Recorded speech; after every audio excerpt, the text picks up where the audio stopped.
Call the Riverside County Transportation Commission meeting of March 10th to order at this time. And pursuant to Governor Newsom's executive order, the meeting will only be conducted via video conferencing and by telephone. So please follow the instructions so the meeting goes well. And thank you to everyone for meeting remotely. And we'll do our best to facilitate a smooth meeting with public participation. And before we begin, I want to review some guidelines. Please silence your other communications device, such as a cell or desk phone, and that'll help us have an easier meeting and less interruption. And after each, the Zoom instructions, if you'd like to make a public comment, I will be watching the participants box. So if you do want to speak, please raise your hand. And if you're using Zoom on your smartphone, tap the screen, look to the More option, and then the Raise Hand button on the screen. And for those calling in using the phone line only, you can dial *9 on your keypad to signal that you would like to comment. So can we have roll call, please? District 1? District 1 here. District 2? Here. District 3? Here. District 5? Here. Banning?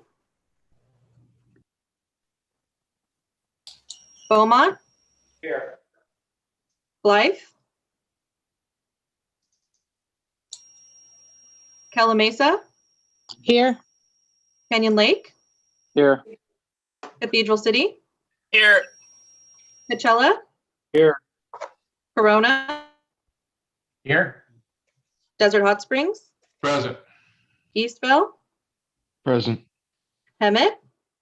Here. Indian Wells? Here. Indio? Present. Rupa Valley? Here. La Quinta? Here. Lake Elsinore? Here. Menifee? Here. Reno Valley?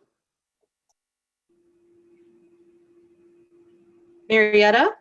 Here. Norco? Here. Palm Desert? Here. Palm Springs? Present. Harris? Rancho Mirage? Here. Riverside? Here. San Jacinto? Here. Temecula? Here.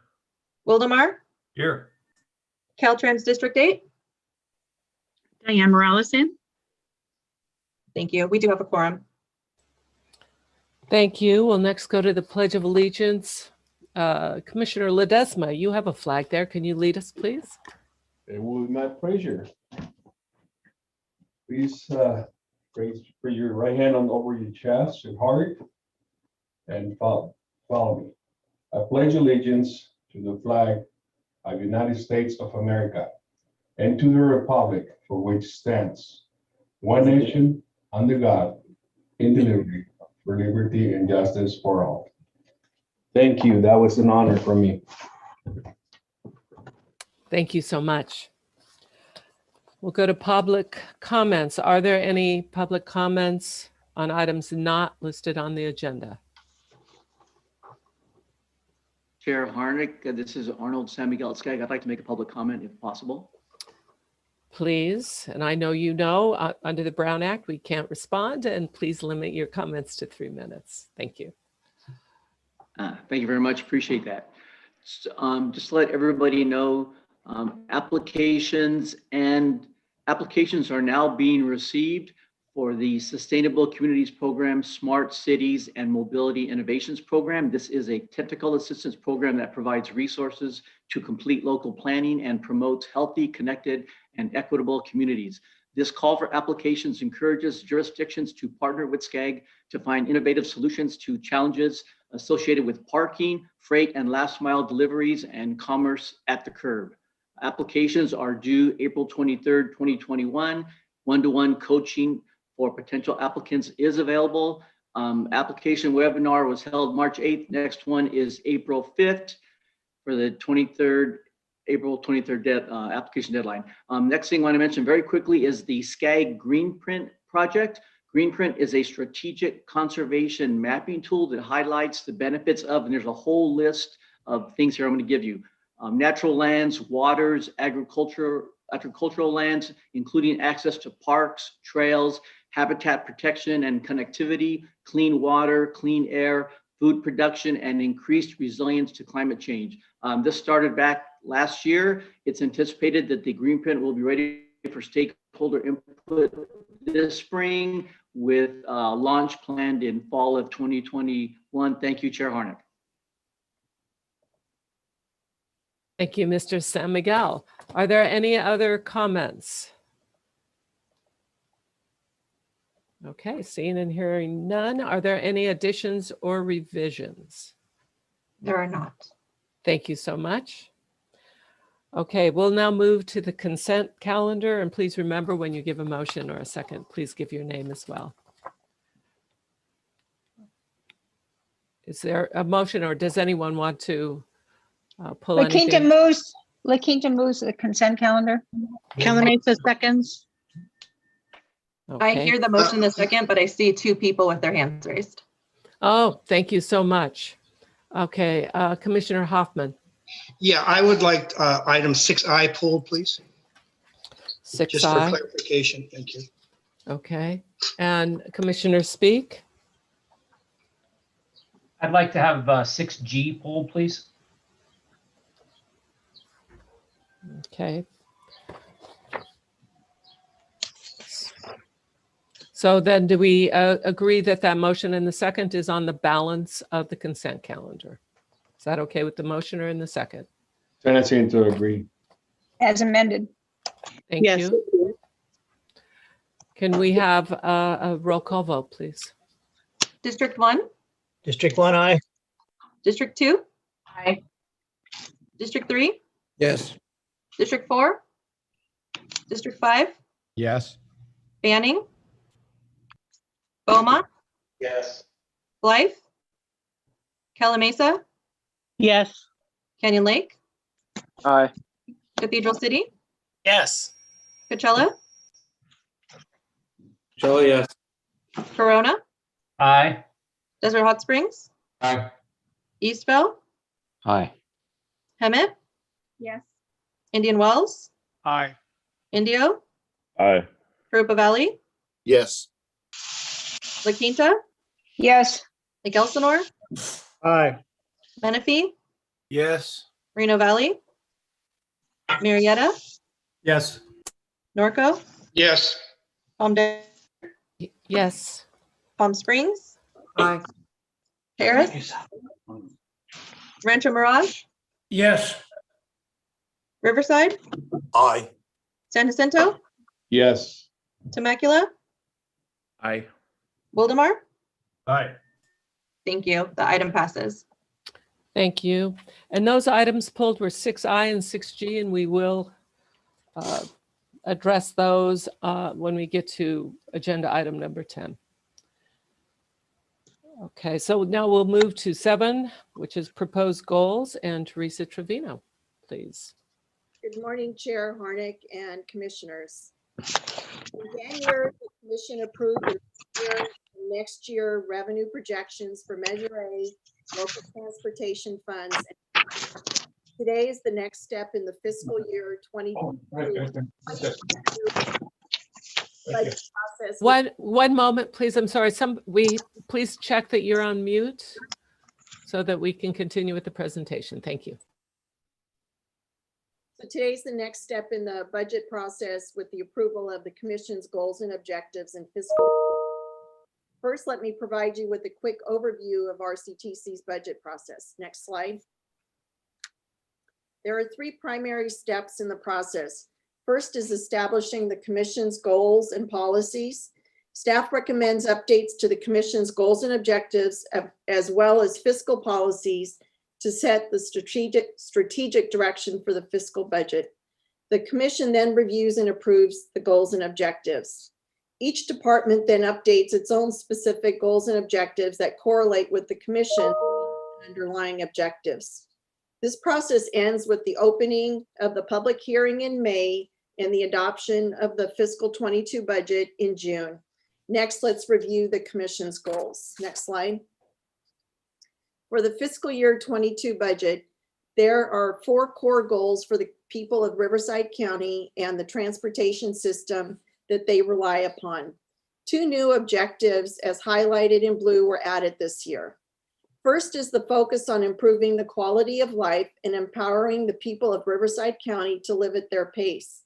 This is accomplished by giving them the choice how to safely get where they are going, protecting and preserving the environment, being a partner in mobility, supporting transportation services and projects that equitably benefit all residents, including those in rural, low-income, and disadvantaged communities, implementing projects that provide regional connections, and facilitating projects that mitigate goods movement impacts, including advocating for a balance between creating jobs and protecting public health.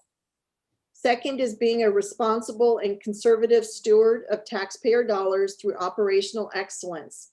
This is done by investing in road safety and maintenance, delivering on promises made, operating efficiently and cost effectively, driving results, savings, and economic opportunities through innovation, and having transparent and accessible operations. Third is being a driver of economic growth in the county. The county's economy is improved through workforce mobility, including access to employment and education, population growth requiring sensitivity to each geographic region's or area's unique needs, and project investments that have a multiplier impact on jobs and economic opportunities in the county. Fourth is partnering with local, regional, and state governments to deliver street and road projects, transit, and active transportation. Often this is done with grants in addition to the significant Measure A dollars that benefit local communities. Partnering on transit matters is especially important during a post-pandemic recovery. Next, we'll look at the updates to short-term objectives. Next slide. The short-term objectives for the fiscal 22 budget are classified into 4 groups: capital projects, operations, regional programs, and management services. Capital project updates include Western County Highway Delivery Plan projects, operations planning and design of express lane projects led by other agencies and that impact our projects, partner agency projects for which Rctc is the lead agency, and consideration of technology-based strategies to manage commutes. Operations updates include all Rctc operations in addition to express lanes. These include commuter rail stations and motorist assistance services. The regional programs updates include monitoring transit trends and related factors that impact ridership and create barriers to transit growth, and the addition of van pools to effective partnerships for transportation alternatives. Next, we'll look at the fiscal accountability policies that support these goals in promoting responsibility and organizational excellence. Next slide. The Commission's fiscal policies have been condensed into 6 primary categories. Financial planning covers preparation of a balanced budget, administrative cost limitations, retirement benefits, capital projects, and reserves. Revenues include sales tax, toll, other funding sources, and proceeds from sales of properties. Expenditures and expenses relate to priorities, accountability, procurement, and capital, and intangible assets. Debt management comprises debt limitations, debt and swap policies, debt coverage ratios, issuance purposes, and maturities. Cash management incorporates investment priorities, receipts, payments, and operating balances. Accounting and reporting consists of the accounting system, financial reports issued, and audits. With this overview of Commission goals and fiscal policies, let's review the next steps in the budget process. Next slide, please. With your approval of these goals and policies for the fiscal 22 budget, staff will complete the specific department budget so that the first draft of the budget can be compiled. This will include linking departmental goals with these commission goals and objectives and related fiscal policies. An executive summary will be brought forward to the April-May commission cycle, including the opening of the public hearing. The final budget document will then be brought to the June commission meeting, including closing of the public hearing and final adoption on June 9th. This concludes my presentation, and I welcome any comments or questions. Thank you very much. As usual, great presentation. Thank you. I don't see any hands raised. Are there any questions or comments for Ms. Trevino? Okay. Seeing none, then at this time, we'll entertain a motion and a second. And please remember to give your name. Senator would make a motion. Palm Springs, second. Thank you. Are there any other comments before we take a vote? No, roll call vote, please. District 1, Yes. District 2, District 2, Yes. thank you. District 3, District 3, District 4, District 5, Yes. Banning, Beaumont, Yes. Blythe, Calamasa, Yes. Canyon Lake, Aye. Cathedral City, Yes. Coachella, Yes. Corona, Aye. Desert Hot Springs, Aye. Eastvale, Aye. Hemet, Yes. Indian Wells, Yes. Indio, Aye. Arupa Valley, Yes. La Quinta,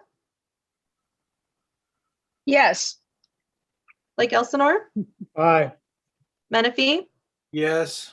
Marina Valley, Marietta, Yes. Norco, Yes. Palm Desert, Yes. Palm Springs, Aye. Paris, Rancho Mirage, Yes. Riverside, Aye. San Jacinto, Yes. Temecula, Yes. Wildemar. Yes. Thank you. That item passes. Thank you. We'll now go to agenda item number 8. It's County of Riverside request for additional funds for the Salt Creek Trail. Ms. Guisado. Good morning and happy Women's History Month, Chair Harnick and Commissioners. The Salt Creek Trail is an important regional active transportation facility that benefits the cities of Hemet and Menifee and serves many other nearby communities. As a regional facility, this trail provides significant greenhouse gas and public health benefits. The County of Riverside was the lead on the project and received Congestion Mitigation and Air Quality, or CMAQ, federal formula funds through the Commission's 2013 multi-funding call for projects. The construction phase of the project was put out to bid in fall 2019. Bids came in high and the county requested an increase in CMAQ funding on the project of just under $600,000, which had been approved by the Commission in late 2019. The project was substantially completed in December 2020 and is open for public use. The project experienced a couple delays and challenges, resulting in the project being over budget by $478,000. The overage was due to construction delays and expenses related to burrowing owls, COVID-19, mitigation fees for offsite habitat restoration, storm damage repair, materials, and utility relocations. In January, the Commission received a letter from the county asking for a small increase in CMAQ funds on the project to cover 1/3 of the overage in the amount of $160,000. The remaining 2/3 are being covered by the county and the Parks District as seen in the table on page 349 in your agenda packet. Today, staff and the Budget and Implementation Committee are recommending the Commission approve an increase of CMAQ funds on the project in the amount of $160,000. There are sufficient CMAQ funds to cover this request without impacting other projects. This morning, I am joined by Kathy Wampler from the County of Riverside's Transportation Department. Kathy is the project manager for the Salt Creek Trail project. Before making ourselves available to answer any questions, I'd like to share this short video from the trail's virtual ribbon cutting ceremony. After a year of construction, the first phase of the project is complete. Here in Menifee, many residents are already enjoying this completed 4-mile section of the trail. So what a great day. This is just such an awesome milestone for the city. It's something that's been in the works since the 1960s, believe it or not. When the flood control district was planning for this, they said, let's have a recreational component. And that's when the plans began, and it's been working and working and working year after year. I know that there are folks in communities on all around Menifee. This isn't just a Menifee thing today. Folks in Canyon Lake and Paris, Winchester area and French Valley and Murrieta, all of them are going to be able to enjoy this, what will ultimately be a 16-mile trail. And this is that first phase, the first 4 miles of it. And so we're excited to be here today to be able to do this. Also just wanted to thank a couple of others, the Flood Control District, Rctc helped with funding. I know that the city did as well. And throughout all this process, Rick knows this well, we've had Kathy Wampler from Riverside County Transportation Department, and she's always been giving us updates here at the city as well as when we were serving on the county parks. So thank you to Kathy for her dedication and her team to seeing this to fruition. So with that, this is your trail. Congratulations. Thank you, Bill. And to do the official ribbon cutting, I'd like to invite our former general manager, Scott Bangle, who is the newest Parks Commissioner, I believe, for the city of Menifee. But Scott was instrumental in not only design of this trail and kind of the vision for its connection of the 16 miles from here to Hemet, but he also helped secure the funding. So thank you, Scott, and we'd like to invite you up to help hold the ribbon. And I will leave it to the mayor to invite his colleagues up to help with the cutting. They can tell. No, take his mask off. Don't fail. 1, 2, 3. All right. Congratulations, Menifee.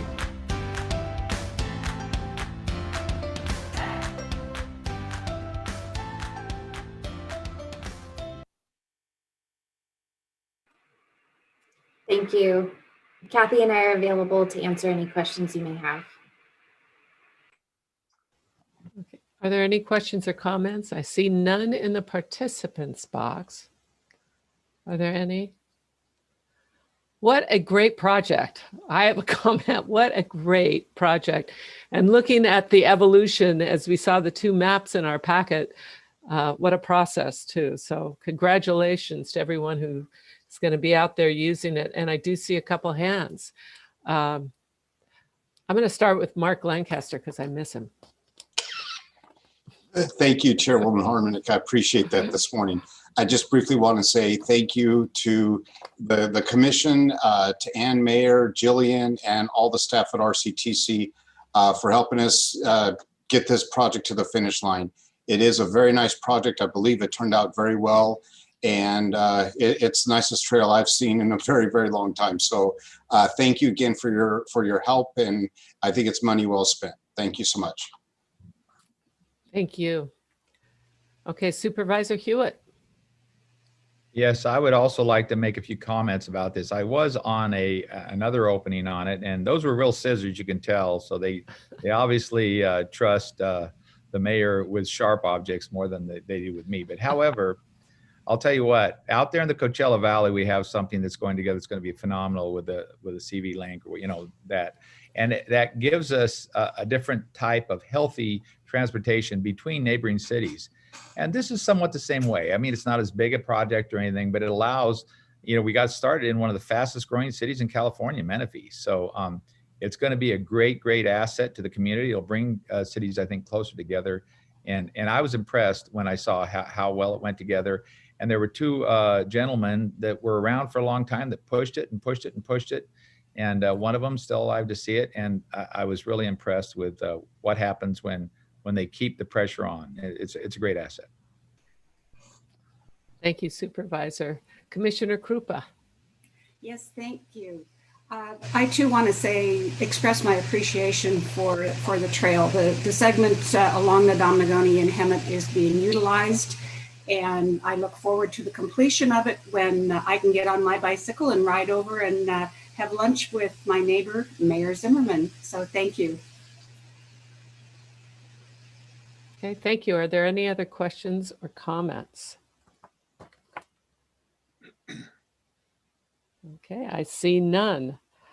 So we'll need a motion and a second to approve the funding. Hemet moves approval.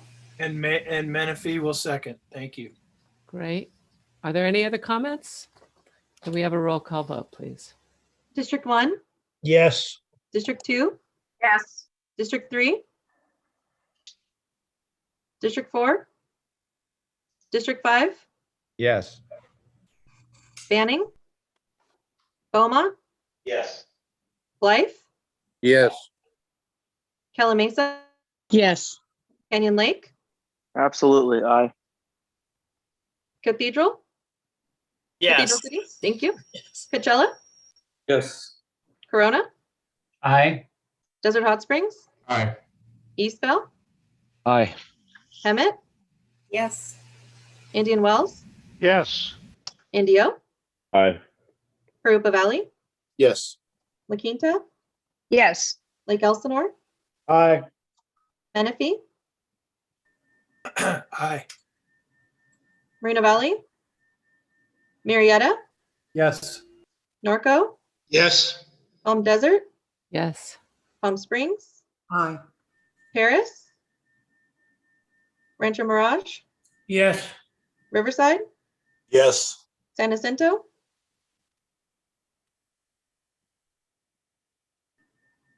San Jacinto? I'm sorry, I Temecula? muted myself. Yes. Thank you. Temecula? Aye. Wildemar? Yes. Thank you. That item passes. Thank you. So we'll move to agenda item number 19, the 15 Express Lanes opening. Ms. Krausen. Good morning.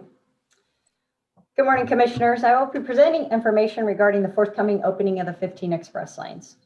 This presentation is intended to provide you with a refresher of the 15 Express Lanes operating policies and the events that will be leading up to the opening. Unlike the opening of the 91 Express Lanes, where Rctc operation joined the existing 91 Express Lanes operation operated by OCTA, the 15 Express Lanes had to be developed from scratch with the build out of facilities, development of systems, and the adoption of policies. One of the first things performed in the preparation for the 15 Express Lanes was the development of a brand for the Rctc Express Lanes. The brand was developed to encompass the 15 Express Lanes. Throughout this presentation and subsequent presentation, you will see references to the brand Riverside Express. Next slide, please. Starting with a quick refresher of the physical express lanes, the 15 express lanes will run from Cajalco Road to State Route 60, covering 15 miles in the center median of the I-15. There are 4 tolled segments depicted by the different colors on the map in each direction. A customer can use 1 segment or up to 4 segments as they travel the corridor. Customers traveling to or from the 91 express lanes will be able to use the existing express connector to travel north from Cajalco Road to the West 91 express lanes, or customers traveling east on the 91 express lanes can travel south on the 15 express lanes.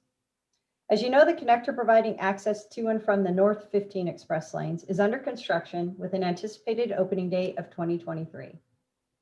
Before each entry to the express lanes, a price sign will indicate the price to travel to the end of the segment or to the next major destination.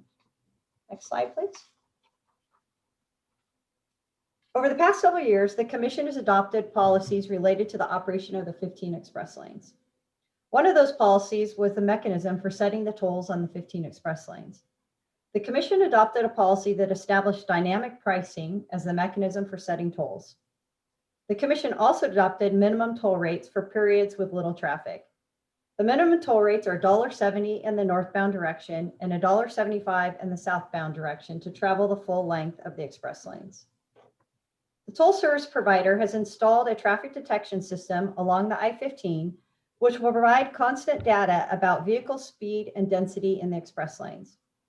The data from the traffic detection system will be fed to an algorithm, which will set the tolls. The algorithm will adjust tolls in a manner which predicts an increase or decrease in volume and density to maintain free flow conditions. The price could change as frequently as every 5 minutes in high density periods. Before the algorithm can begin setting the tolls, it needs to collect live data from the express lanes. It is expected that this initial data collection and any needed adjustments to the algorithm to take between 1 to 2 months. During that time, the tolls will be set manually using the traffic volumes and express lanes performance data, much like is done for the 91 express lanes today. Next slide. The 15 express lanes, as I explained, have 4 tolled segments in each direction. They vary in length, as you can see from the table. A customer will be charged a toll for each segment in which they drive. The individual segment tolls will be combined to form a single trip charge if a customer travels more than one segment. Next slide. The opening day tolls need to be set manually to allow for the algorithm to gather actual express lanes data.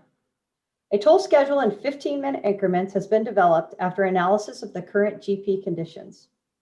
An estimated express lanes volume was then determined. The minimum toll rates adopted by the Commission last spring were applied to low volume hours and served as the floor for the higher volume hours. The orange box on this slide shows the highest peak period for a full length trip in the morning.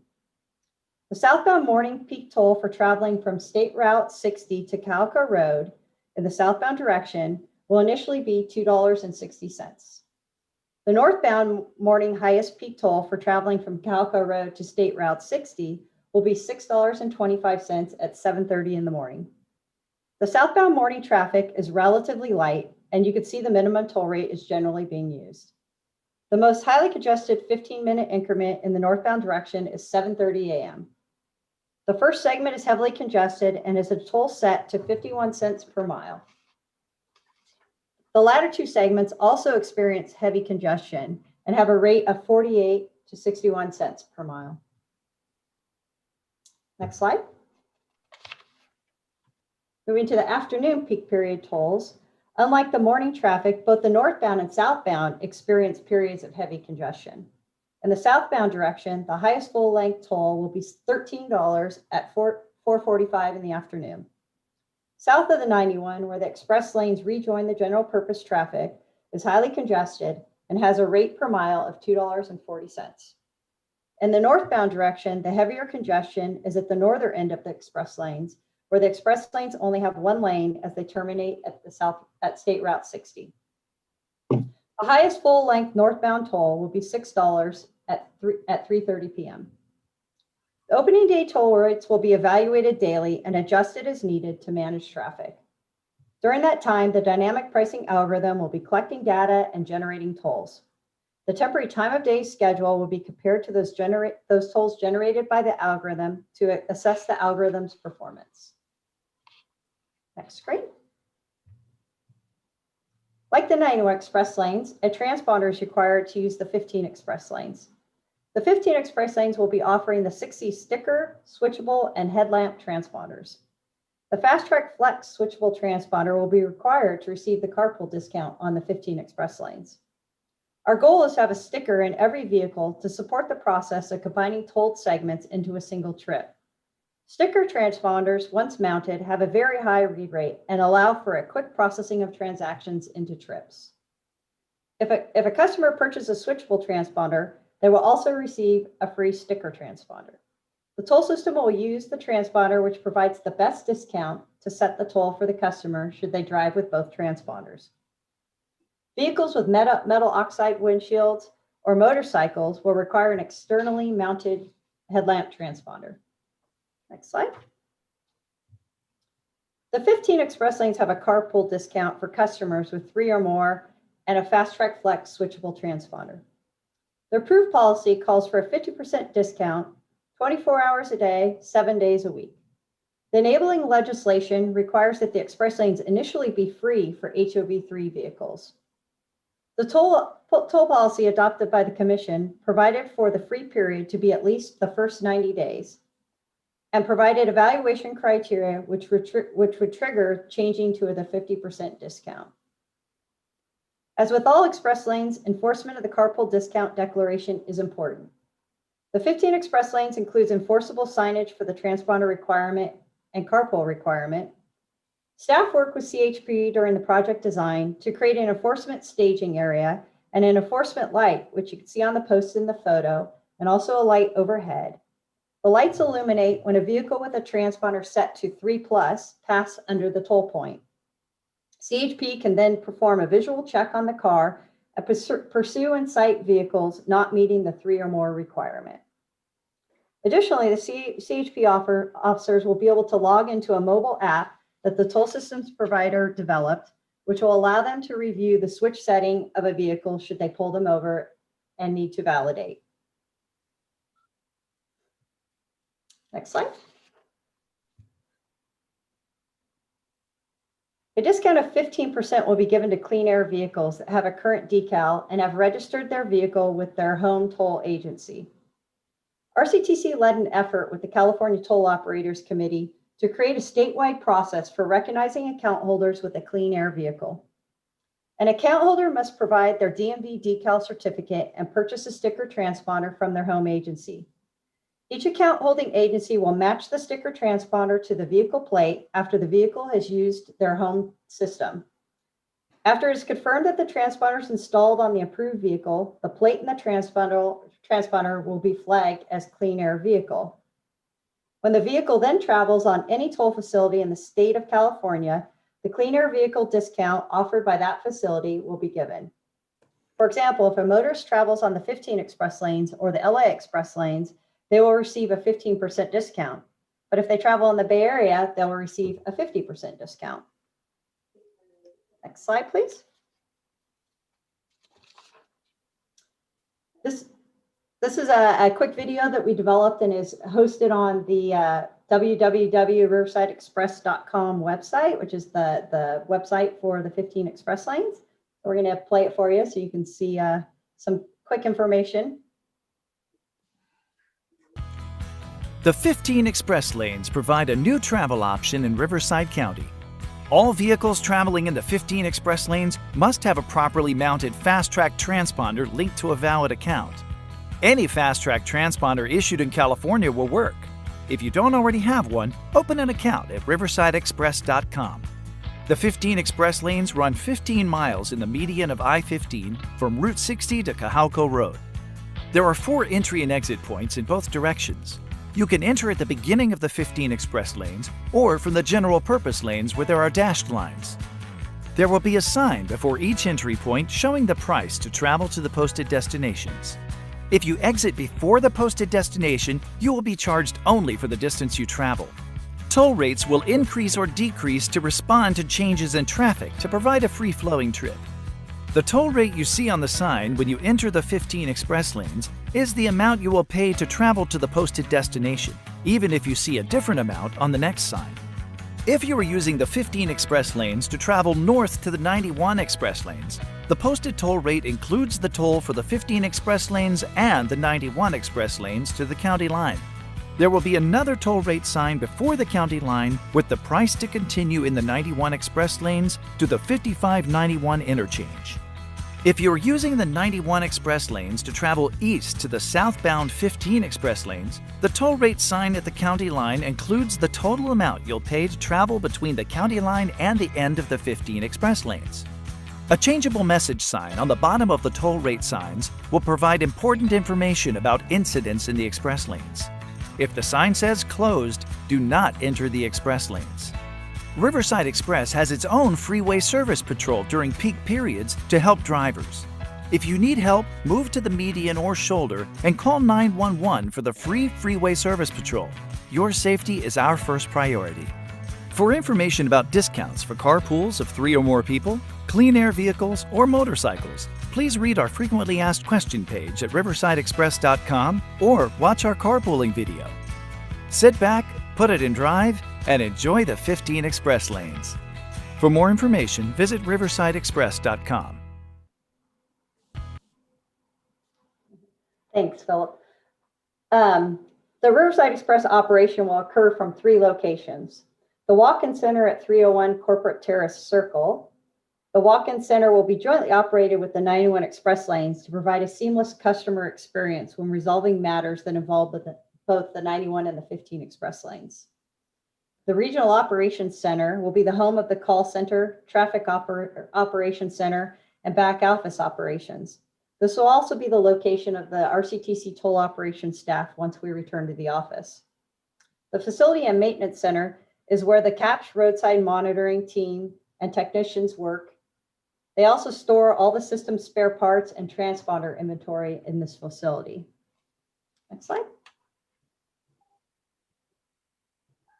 On this slide, you can see a picture of the call center at the Regional Operations Center. This photo was taken in late January when CAPS began training the 40 employees they have hired to run the customer service operation. The second photo is at the Traffic Operations Center. From here, CAPS will be our eyes of the operation for the road. They will monitor the traffic, the equipment, and the pricing. They will coordinate incident management and keep records of any incidents. The customer service for Riverside Express went live on February 25th. The customer service representatives are answering questions about the new 15 express lanes, opening accounts, and processing transactions for new Riverside account holders that drive on the other facilities, including the 91 express lanes. On March 1, the first part of the digital marketing campaign began driving customers to open accounts and visit the riversideexpress.com website. 2 weeks before the road opening, this campaign will expand digitally and on the radio. Next slide. It is anticipated that in April, the events required to make final preparation for the road opening will begin. The toll contractor will continue testing and integration of all systems. The civil contractor will perform final striping, remove temporary barriers, and begin uncovering signs. Once those events have occurred, there will be 3 days of a soft opening over a weekend where customers can use the express lanes but will not be charged a toll. During that 3-day period, tolls will be posted on the signs and customers will be able to drive the express lanes. The contractor will be performing final testing and integration of the 91 express lane system into the 15 express lane system. On the following Tuesday, revenue collection will begin and the express lanes will officially be open. At this time, the advertising will switch from opening soon theme to a now open theme. And that's the end of the presentation. We're happy to answer any questions. Thank you so much. Okay, commissioners speak. Your hand is up. Thank you, Madam Chair. I just had a couple of questions. One, I think Jennifer's already heard already, but because I asked it on Friday of last week, but the first one would be, I know that the pricing is changing. I know we talked about that at the 91 Advisory Committee meeting, that the way the pricing is going to look to people coming from Orange County and going from Riverside into Orange County, and how that works with the 15 project. And my second question is, the south part of this project has been open now, open, I'm doing the air quotations, between the 91 and Cajalco for the past few months. And I've been getting a lot of feedback, which my fellow commissioners south from the 15 have probably heard the same thing. There seems to be an opportunity for us to do some tweaks to make that function a little better. And I just wanted to know how and when that would take place and how we're going to analyze whether or not we can change either where the toll entrances or exits, so that we have lane drops. And we have so much going on the 15 South right there that you have the 3 lane drops that are coming from the 91. you have the toll lane drop, and then you have the toll lane ending. And I know right now it's not functioning all that great, and we don't have a full contingent of commuters that are accessing there. And I just wanted to know what our Rctc schedule was on how to look at ways that we can tweak that to make it work better. Ann or Michael, do you want to address? How about I'll take the second question first, and then Jennifer, you can talk about the pricing. So let's go in reverse order. Thank you, Commissioner Speak. So the southbound section, as you mentioned, has been in its final striping configuration for several weeks now. Based on our experience with the 91, we conducted a whole series of scenarios prior to final striping to look at what the best configuration could be, because that area, as mentioned, is very, very challenging. The configuration it's in right now, our main goal was trying to balance the impact, if that makes any sense, in that because of the lane closure, or the lane drops on the right-hand side, the volumes of people getting on the freeway at Ontario and Magnolia headed south, we were trying to balance it so neither the general purpose lane traffic nor the express lane traffic bore the brunt of those lane drops. So we had a variety of different scenarios. This one operated the best from all of our simulations, from all of our analysis. Now, that being said, we know from experience that we have to see how traffic responds. And not just at the south end, but we're going to have to look at the north end too. So we're going to do what we did on the 91. We've done time trials pre-opening, so we know what traffic configurations were like in real, under a reality situation prior to opening. We're going to do time trials after. And, this is going to be an active couple of months of monitoring, both from a physical standpoint of the configurations that are out there, the striping that's out there, seeing what confuses people, what doesn't confuse people, as well as the toll rates. So your toll team is going to be very, very actively monitoring this entire corridor for several months after it opens, so we can make adjustments that are needed. I think we're meeting with City of Corona staff next week. So we will continue our close coordination there. And so again, we need to see what happens when we open up. And particularly as traffic is starting to come back to, pre-COVID conditions, which we're getting closer and closer to that. And so the slight dip in traffic might give us a little bit more time to do some analysis, but we are ready for opening, and we plan on, the technical term is tweaks. We plan on very, very closely monitoring this, using data, using our time trials, using our simulations, and using observed, congestion or observed driver behavior in the field to make those adjustments. Great. I'm glad the city staff has reached out to you. I know that because I'm crazy, I stood on the bridge for hours at a time and kind of looked at how cars were moving, and I drove that. I can't even tell you how many times. Again, because I'm nuts. But yeah, I had some ideas, and I think that we talked to a few other folks, had some ideas too, and wanted to push that the right way. And I'm glad that we're all talking, we're all thinking about the same thing. And the 15 corridor operations project can't happen fast enough. And we know that that's ongoing, but we know it's going to take time. So anything that we can do in the meantime to make it easier for folks moving through there, the better it is going to be for all of us. And then my favorite topic is always the lane drops in the 15, and I'll be hopefully coming back to this group and talking about a game plan, trying to find a way that we can get the state to invest in this. The city hired a lobbyist for our state projects, and getting the lane drops addressed is one of the very top things in our list of items to request from the state. And it's interesting talking to the lobbyists when we said that the county RCTC had invested over $2 billion, in this area, and compared to what Caltrans has invested in the mainline areas, it pales in comparison. Now it's time for them to step up and help us out. I mean, self-help is one thing.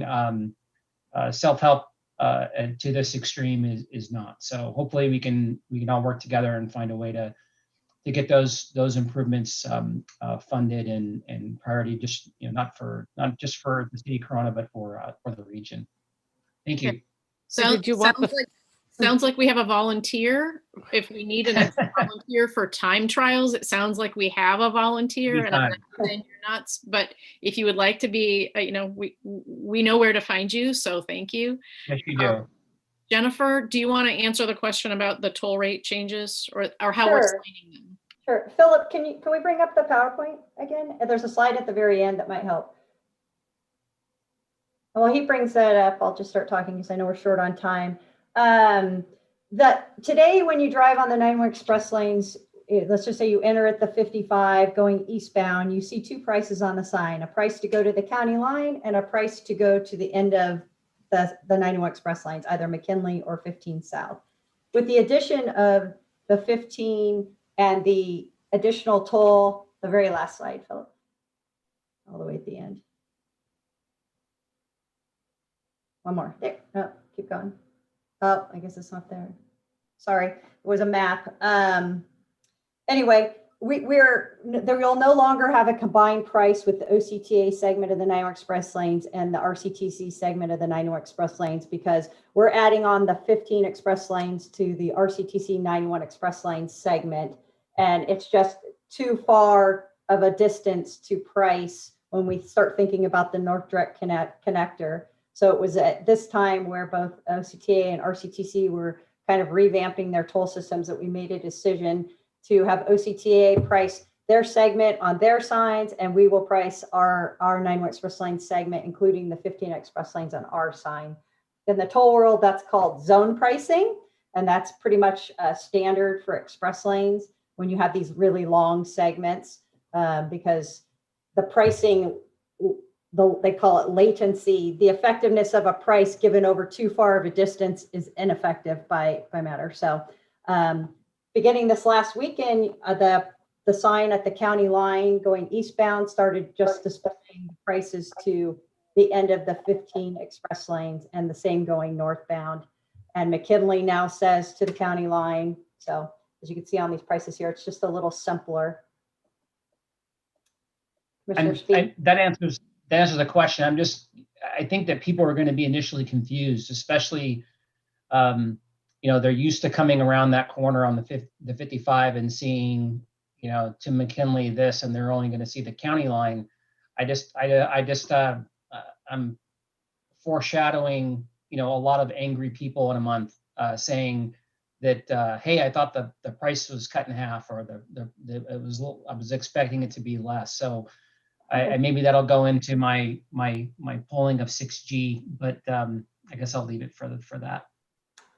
And we did send emails with all the updates to the 91 Express Lanes account holders, all 150,000 of them. We received something like 65 phone calls, most of them asking to get a switchable transponder so they can get their discount on the 15 Express Lanes for carpooling. We have some policies in the 91 Express Lanes Customer Service Center to address toll dismissals if we have confusion in the first 90 days of this transition. So I think the reps are prepared to educate and handle that. So we appreciate that. I'm a little worried just because I hold a toll rate. I mean, I hold a toll account, not from the 91, but from the other one. Like they say, you don't mention your competition. But I never got anything that said that. So I'm concerned that, I don't know how many thousands of people. I think I did pull that information at one point a couple of years ago about how many, what the mix was of folks in Riverside County that hold accounts with, one or the other. And I just want to make sure that we're letting people know, just because especially as people start traveling more. Correct. Okay. Okay, thank you. Okay, there are a couple hands raised. Commissioner Condor. Thank you, Chair. Jennifer, this computer algorithmic electronic magic's above this senior citizen. Do I assume that if somebody enters at the beginning of the segment and the price changes like twice during that time, that they pay the price that they originally entered at? That is correct. Yes, Okay. we're tracking the time you saw the sign to the time you get to your first toll point. And that's your All right. entry time, your price time. Perfect. That's what I assumed, but this stuff, as I said, this is over this old Yep. guy's head, so I appreciate it. Thanks. No, that's a great question. Thank you. Okay, and Commissioner Berkson. Thank you very much. Just a couple of questions, and mostly they're related to the 1591 Direct Connect to the northbound 15 that's not yet built, but will be built by 2023. I wanted to know, as just 2 years from now, that's supposed to be done, kind of if maybe not today, but maybe at the next time we get a chance to hear, get a better idea of what our construction schedule looks like and where we are with that portion. And the other thing is, when that project begins, I just wanted to know if we're aware if any lanes will be lost for construction or any other major impacts on the 15 or the 91. And lastly, I'm curious if the new signs that are going up now or have been put up for our pricing, are they going to need to be changed or relettered, or what's going to happen to them when the northbound Direct Connect does open up? So those are the things I'm curious about. Commissioner Berkson, Michael Bloomquist here. I'll address the first part, and regarding the 1591 Express Lane connector, you're correct. That project is scheduled to open in the middle of 2023 timeframe. We can absolutely bring to a future meeting a more comprehensive update of the project, its schedule, and the impacts to lanes that are anticipated to be to occur. It's now a design build contract, so final design is well underway, and construction will be starting soon. So staff will plan that future presentation for a future committee meeting to address that. And there will certainly, it's a major connector, so there will be ancillary impacts to traffic during construction with lane closures and shifts and those types of things. But we can give you a better feel for that at that presentation. Regarding your last question about the sign changes, what might change from here at the 15 Express Lane opening next month versus when the 1591 Express Lane connector comes online in 2023, I'll ask Jennifer to summarize those changes.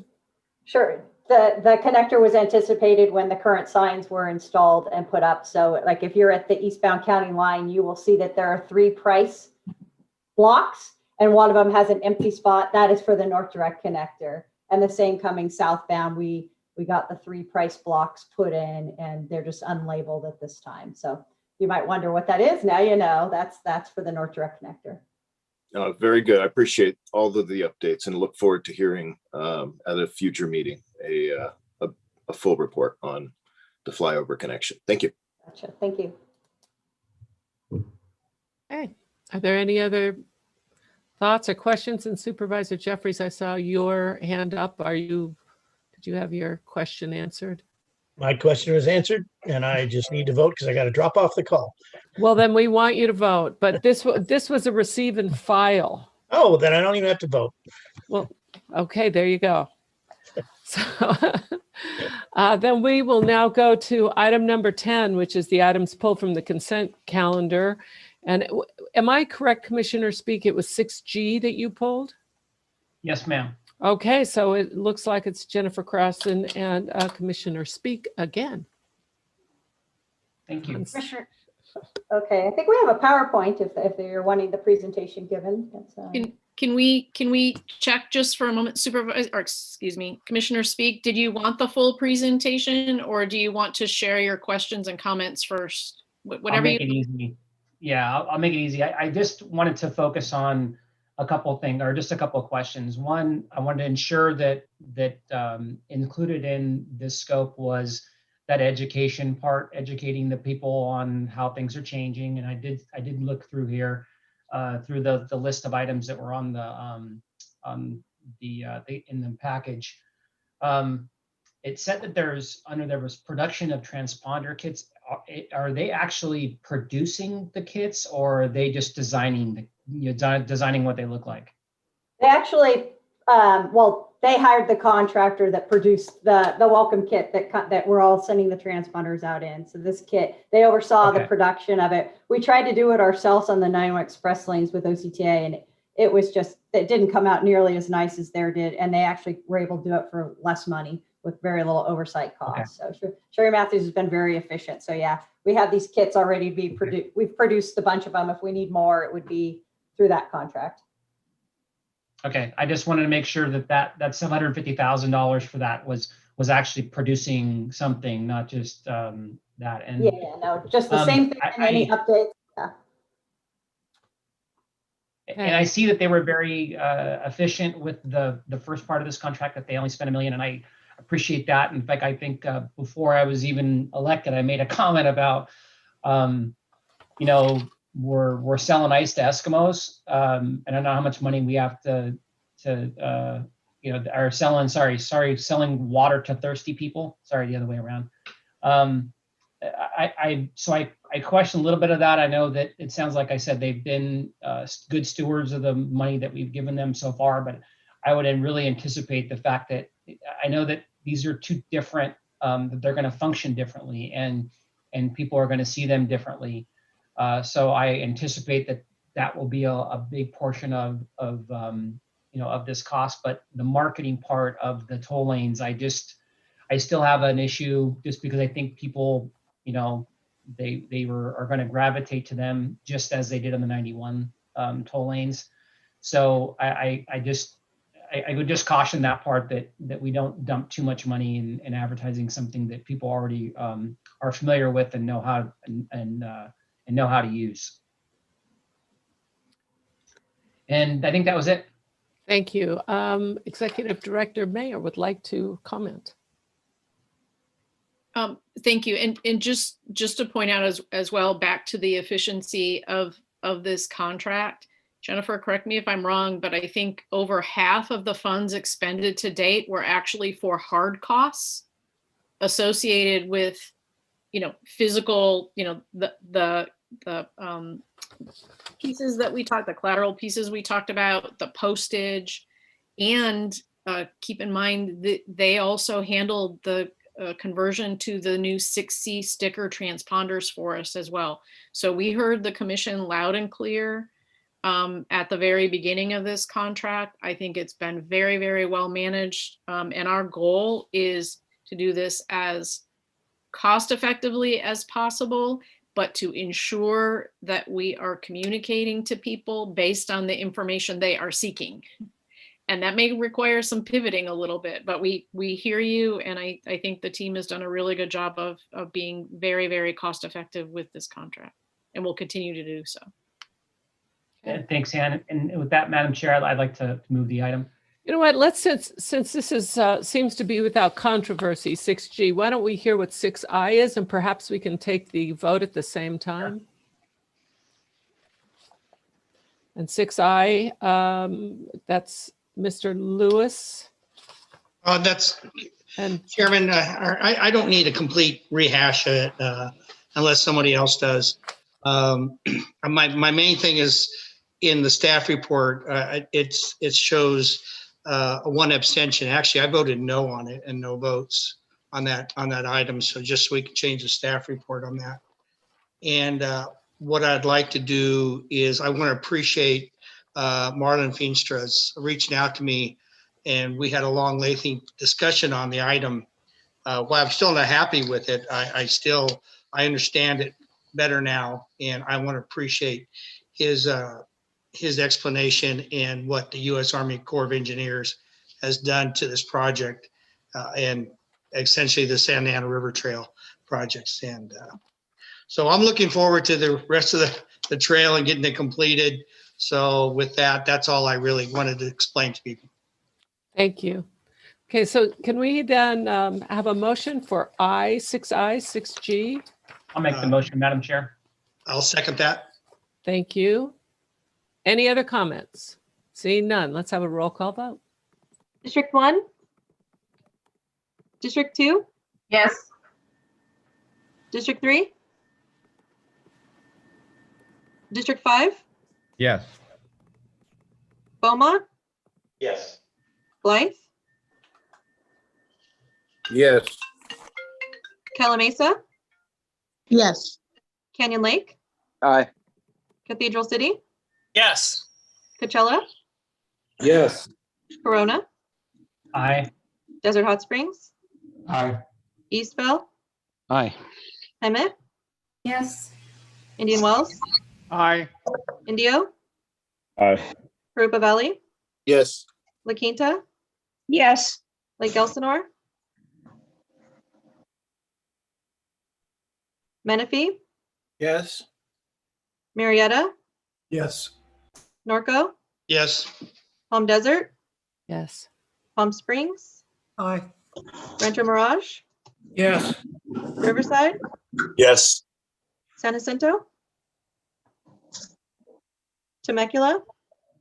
Aye. Wildemar? Aye. Thank you. That item passes. Thank you. Okay, we'll now move to commissioners and executive directors report. Are there any reports that anyone would like to add?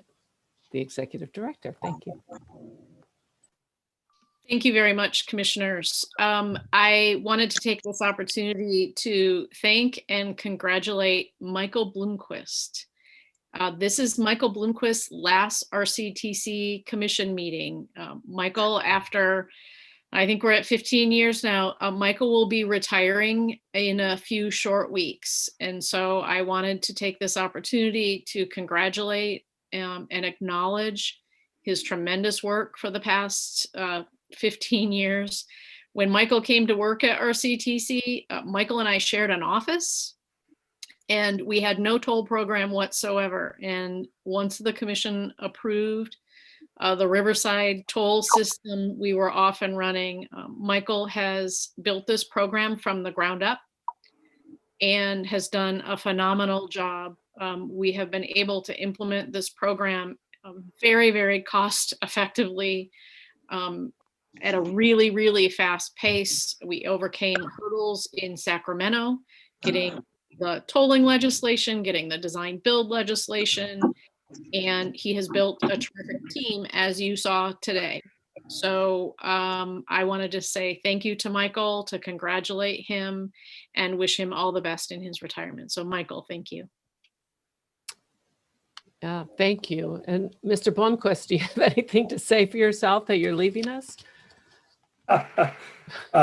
Thanks, Chair Harnick, and thank you for the kind words and sentiment. And it's been truly an adventure. I feel real privileged to have worked here these years, being hired at RCTC as the first person in the toll program as a project manager, and then promoted a year later to my current role. I can say it's been an odyssey. I've enjoyed it. The challenges, being able to build all this from scratch has been wonderful. However, it's absolutely a team effort at RCTC, starting with the RCTC board and the great support staff has had over the years from the RCTC board. We've embarked on our largest projects the agency's ever done. We've embarked on design build and tolling authority and project financing, all new areas for the board and this agency. So very much appreciate all the board support over the years for that. And also at the staff level, the management team here led by and John is outstanding. And a special thanks for all the toll program staff, past and present, who play a huge role. I'm lucky to be able to stand up and sometimes take credit for the great work they all do, but it's truly a team effort here. So thank you for the kind words. Thank you for the opportunity. And I'm planning to enjoy my retirement in the coming days. So thanks. Looks like we have a few other people who would like to speak. So Wes, speak. Thank you. I did make the motion on Friday to reject Mr. Bloomquist's retirement, but there was a unanimous vote on Friday. But however, he rejected that. I'd like to try it again. I'd like to make that motion to reject Mr. Bloomquist's retirement, but well deserved, and you will certainly be missed. Thank you. And Supervisor Spiegel. Yes, Wes and I both had the opportunity to say a few words on Friday, but I think that you have touched so many of us, particularly as with Wes and I being in Corona and being the first project, we were much more involved. And I got to watch you on a regular basis and up close. And it has just been quite a road and journey that you have been on, and with Anne and the whole team. New endeavors are always those that give us that satisfaction, but give us the gray hair, I think, at the same time. So, and as I said before, is that you certainly don't look old enough to retire. I do have a question. Where are you retiring? I am remaining in California, if that's the genesis of the question. Well, I just want to make sure you're using the toll roads that you spent years. I'm a regular visitor to the local mountains, and so yes, I am also a 91 Express Lane account holder and customer. So yes. Okay, I just want to make sure you're staying local and enjoying the fruits of your labor for all these years, and watching it as the transition, and then as people start going back to work, the more traffic and seeing how it's holding up. So I think that that's going to be a fun part of being retired, is it's no longer your problem. Thank you, Supervisor. I appreciate it, Michael. Are there any other comments? So I would like to really thank Michael for everything you've done, and you've been so efficient and effective and quiet, going and somewhat even stealth, going a lot about your way and getting things done. It's been incredible watching this, in the 10 years that I've served on Rctc, watching all these programs evolve. And I know you have a great team with you, but we thank you for leading that team. Thank you, Chair Harnick. Are there any other comments? Okay, so we have a closed session item.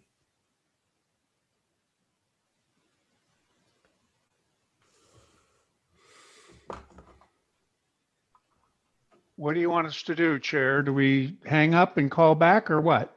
Well, I'm going to tell you that I don't know that answer, and that we will ask the legal counsel to provide us with that answer. Well, I'm actually going to ask Ms. Mobley the question, the answer to that, but I will just announce that we do have one closed session item regarding the potential sale of property owned by Rctc. And I will be moving you into a breakout room. You will get an invitation momentarily. Please push the button to join. I will be standing by for a couple moments to catch anyone that might not move over, and then I'll be joining you shortly. Thank you. You'll be receiving your invitation now.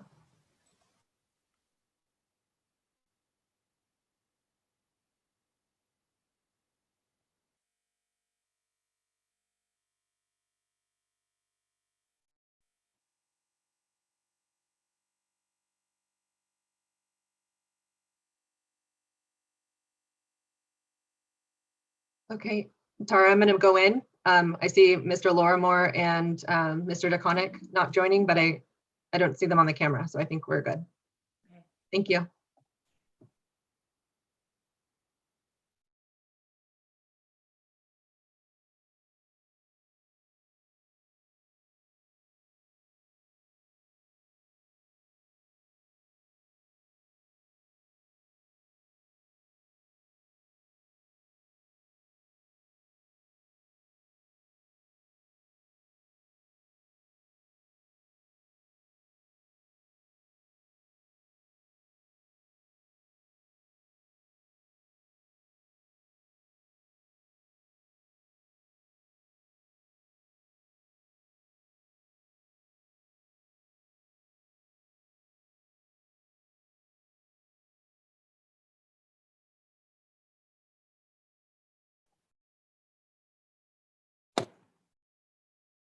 you get dropped?